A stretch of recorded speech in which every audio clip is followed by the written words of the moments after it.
Welcome to football quiz part 2 তে আপনাদের সবাইকে স্বাগতম। তো ফুটবল কুইজ শুরু করা যাক।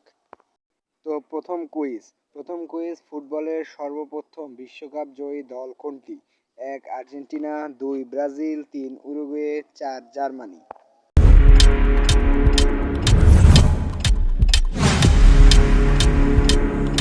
উত্তর উরুগুয়ে। সেকেন্ড কুইজ, আর্জেন্টিনা সর্বপ্রথম কত সালে বিশ্বকাপ জিতেছে? 1 1950, 2 1978, 3 1960, 4 1958।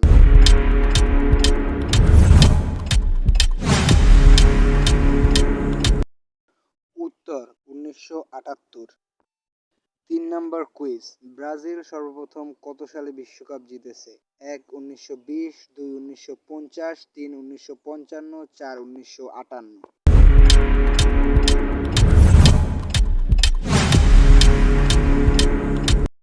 উত্তর 1958।